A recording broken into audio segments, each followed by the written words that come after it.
Hi, everyone, and welcome to another episode of the mini podcast Monday Motivation. It's brought to you by Dominate Your Day. I started Monday Motivation as a space for episodes to share inspiring ideas and thoughts for leaders in the workplace. I know what it feels like as a former corporate leader when you just need a little boost, and there's so much change going on in the workplace right now. So I want to use this place as a place that we can share inspiring ideas for you. So each week we have a topic. We've been talking this month on communication, and today we're going to be talking about well-being and how to elevate your leadership in well-being through meaningful conversations. We know from research that employees want to have meaningful conversations with their leaders. And as we step into another week of leadership challenges and opportunities, let's take a moment to reflect on the profound impact of fostering meaningful conversations and what that is. I mean, what is a meaningful conversation and how do you have one? I think that's the biggest thing I hear from my clients. And when I am out working with people, when I say have a meaningful conversation, there's kind of this stare. And so beyond achieving business objectives, our ability to nurture well-being and foster connection through communication sets the stage for inspired leadership and team success.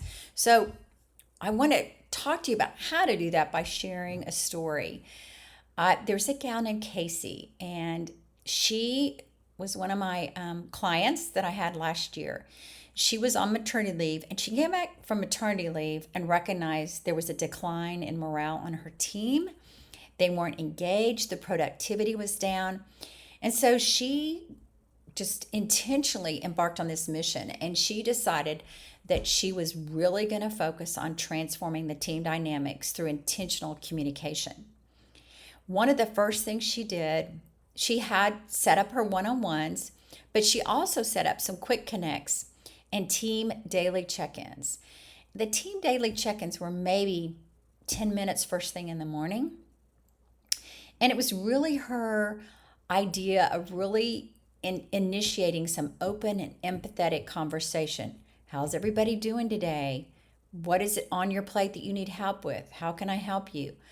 She created this kind of culture of trust and support for collaboration. And the results were transformational.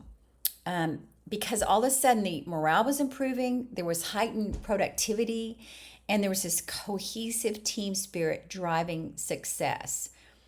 And one of the things I think when we think about a leader who wants to lead well and lead intentionally with well-being, it's really about not being in charge. It's about taking care of those in your charge.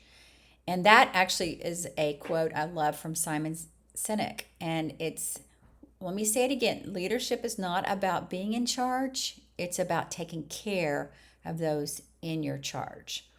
And taking care of those in your charge includes well-being. And daily, we're organic, we're human beings. We change daily. Connecting daily was a way that she was able to really connect with her team and make sure she understood where they were. And then Casey was able to completely transform her team. So here's some action items for you to think about if you're a leader and you feel that your team is declining, you feel like they're not engaged, you feel like there's some burnout. Do what Casey did. Number one, prioritize listening. Make a conscious effort to listen actively and empathetically to your team members and create that space for that open dialogue. She did it every morning. It could be once a week, it could be individual, but make sure your team knew that they had that space, that they could feel psychologically safe, and that they could demonstrate, genuine interest in their perspectives, their concerns, and their aspirations.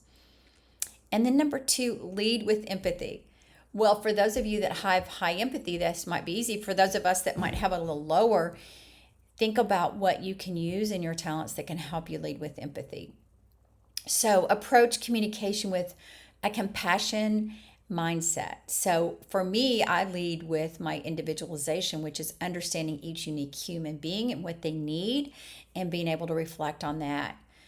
and trying to really just understand before seeking to be understood. Um, because so many times there's something completely different going on in their lives than you can even imagine.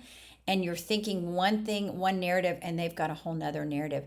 So using that time to understand before speaking, seeking to be understood is a powerful tool.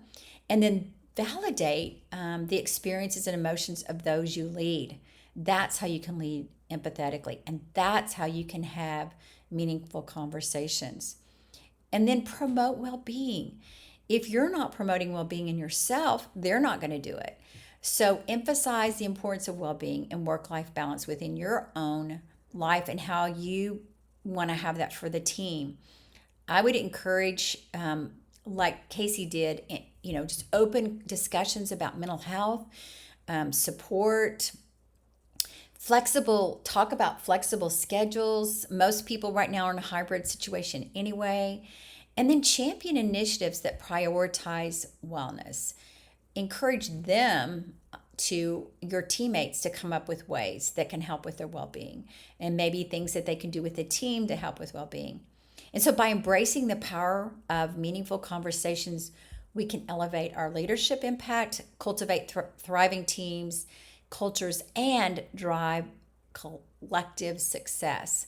There's nothing more energizing than being part of a team where transformation's happening, everybody is connected to the mission of their organization, and they're doing meaningful work, and they have a leader that wants to have meaningful conversations.